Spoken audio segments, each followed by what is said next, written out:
ஆள்கடத்தல் வழக்கில் தற்பொழுது சிக்கியிருக்கும் ஏடிபி ஜெயராம் ஏற்கனவே பல்வேறு வழக்குகளில் சிக்கிய நிலையில் தற்போது மாட்டிக்கொண்டது எப்படி?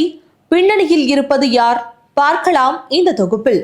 திருவள்ளூர் மாவட்டம் களப்பாக்கத்தை சேர்ந்த தனுஷ் என்பவர் தேனியை சேர்ந்த ஒரு பெண்ணுடன் இன்ஸ்டாகிராம் மூலம் பழகி பழக்கம் ஏற்பட்டு இருவரும் காதல் திருமணம் செய்து கொண்டனர். இந்த திருமணத்தில் பெண் வீட்டாருக்கு விருப்பமில்லாத நிலையில் கூலிப்படை மூலம் தனுஷை கடத்துவதற்கு திட்டமிட்டிருந்தனர். ஆனால் தனுஷை கடத்த முடியாத நிலையில் அவரது சகோதரரை கூலிப்படை கடத்தி சென்றுள்ளது. இந்த புகார் தொடர்பாக திருவாலங்காடு போலீசார் வழக்கு பதிந்து விசாரித்ததில் புரட்சி பாரதம் கட்சியின் தலைவரும் எம்எல்ஏவுமான பூவை ஜெகன்மூர்த்தி, ஏடிஜிபி ஜெயராம் ஆகியோருக்கு தொடர்பு இருப்பது தெரியவந்துள்ளது. இந்த நிலையில் தலைமறைவான பூவை ஜெகநாத் மூர்த்தி தனக்கு முன்ஜாமீன் வழங்க கோரி சென்னை உயர்நீதிமன்றத்தில் மனு தாக்கல் செய்திருந்தார். இந்த மனுவை விசாரித்த நீதிபதி பூவை ஜெகன்மூர்த்தி, ஏடிபி ஜெயராம் ஆகியோர் நீதிமன்றத்தில் ஆஜராக வேண்டும், இல்லையெனில் பிடிவாரண்ட் பிறப்பிக்கப்படும் என்றும் உத்தரவிட்டிருந்தார். இதையடுத்து சென்னை உயர்நீதிமன்றத்தில் பூவை ஜெகன்மூர்த்தி நேரில் ஆஜரானார்.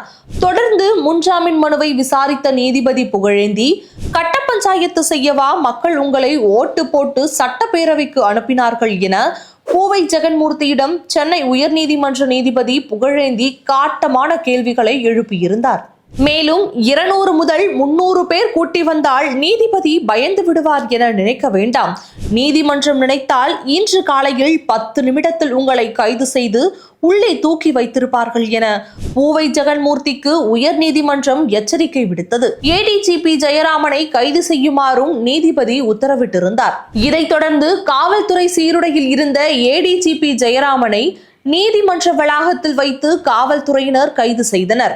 அதன்படி ஏடிஜிபி ஜெயராமன் சஸ்பெண்டும் செய்யப்பட்டார். ஜெயராமன் எப்போதுமே சர்ச்சையில் சிக்கும் போலீசாகவே இருந்து வருகிறார். குறிப்பாக சிறப்பு டிஜிபி ராஜேஷ் தாஸ் பெண் ஐபிஎஸ் அதிகாரிக்கு பாலியல் தொல்லை கொடுத்த விவகாரத்தில் சிக்கி இருந்ததும் குறிப்பிடத்தக்கது. அதாவது மத்திய மண்டல ஐஜியாக இருந்தபோது சிறப்பு டிஜிபி ராஜேஷ் தாஸ் மீது உள்துறை செயலாளர் மற்றும் டிஜிபி ஆகியோருடன் பெண் எஸ்பி புகார் அளிக்க செல்கிறார் என்ற தகவல் அறிந்து அவரை செங்கல்பட்டு சுங்கச்சாவடியில் தடுத்து நிறுத்த உத்தரவிட்டதே ஜெயராம் தான் என கூறப்படுகிறது. அதன் பிறகு அதிகாரமில்லாத பதவிகளில் பதவி வகித்து வருவதும் குறிப்பிடத்தக்கது. எப்படியாவது அதிகாரமிக்க பதவிக்கு வந்துவிட வேண்டும் என தொடர்ந்து ஜெயராம் முயற்சி செய்து வந்தார். சென்னை மாநகர போலீஸ் வடக்கு மண்டல கூடுதல் கமிஷனராக அஷ்ரா கார்க் பணியாற்றி வந்த போது ராமநாதபுரம் பகுதியில் பாலியல் தொழில் நடந்த ஸ்பா ஒன்றுக்கு சீல் வைத்தார். அந்த ஸ்பா ஊழியர்களுடன் ஜெயராம் கேக் வெட்டி கொண்டாடியதும் அப்போது வெளியாகி பரபரப்பையே ஏற்படுத்தியிருந்தது. வழக்கை பொறுத்தவரை கடத்தல் வழக்கில் ஜெயராமின் செயல்களுக்கு மகேஸ்வரி என்ற முன்னாள் பெண் காவலர் இருந்ததாக தகவல்களும் வெளியாகியுள்ளது. மகேஸ்வரி போலீஸ் சான்றிதழ் சமர்ப்பித்ததாக குற்றச்சாட்டும் எழுந்து காவல்துறையிலிருந்து பணி நீக்கம் செய்யப்பட்டவர் என்பதும் குறிப்பிடத்தக்கது. அவருடன் ஜெயராம் தொடர்பில் இருந்து வருவதாக கூறப்படுகிறது. காதல் திருமண ஜோடியை பிரிக்க மகேஸ்வரி தான் தொடர்பு கொண்டதாகவும் தெரிகிறது.